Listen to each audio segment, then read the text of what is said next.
of the Daytona 500 is sponsored by AT&T. Radio Shack. You've got questions, we've got answers. And by Pennzoil, formulated for today's stop-and-go driving.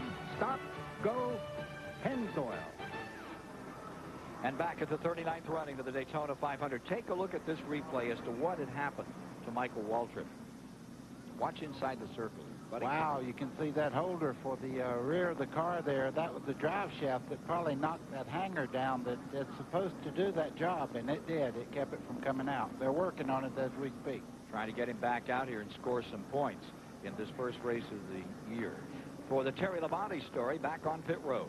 He sure is, Ken. This is the second time he's been back on pit road since everybody else left.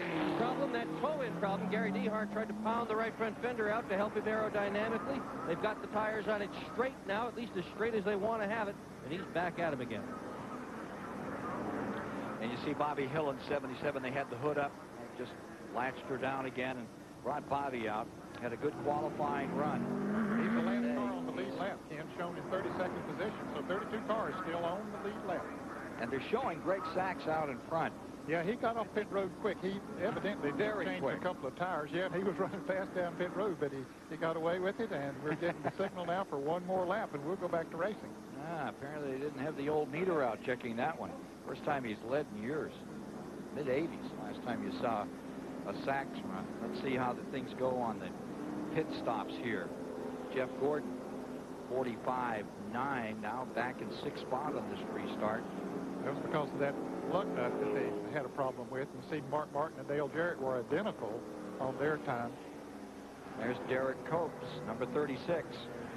Had that heart-stopping moment on the back straightaway, and Ralph Shaheen can tell us more. Well, Ken, I got Steve Grissom and Kenny Schrader here with me. Grissom begged to go first, Kenny. What happened out there with you two? Kenny just got a good run at me off of 2, and, you know, I was just trying to get down to get a push, and he had more on me than I give him credit for, and I just drove across his front end, and, you know, I hate it for the Kodiak team and Kenny's deal. I mean, one of them deals just messed up, and it took us both out. Sound like a pretty good story? He's right. We run into each other when we shouldn't have. Lap 90 or something. We're out. Both drivers done for the day, gentlemen. $4 million. Small end of that payoff for those two that were trying so hard. Took it pretty well. Here's Mike Joy. Ken, out the front of this rear end center section, there's supposed to be the rest of that pinion gear shaft and a drive shaft yoke. You can see it has sheared off. Mike Waltrip standing here with me. What happened? Well, we cut a tire and had to pit early to get a new tire on the right rear. And when I went to leave the pit, just broke. I've heard of that happening to a lot of the top teams since restrictor plate racing came along, and kind of the weak link, I guess. But the Citgo Fords looked good up front. The thing ran really well. Just hate we're out. Well, they may get them back out there, Ken. I can add to that. What happens is you race the motor up, and you actually let the clutch out before the wheel hits the ground. And when it hits the ground, the motor's already turning up, and it snaps everything.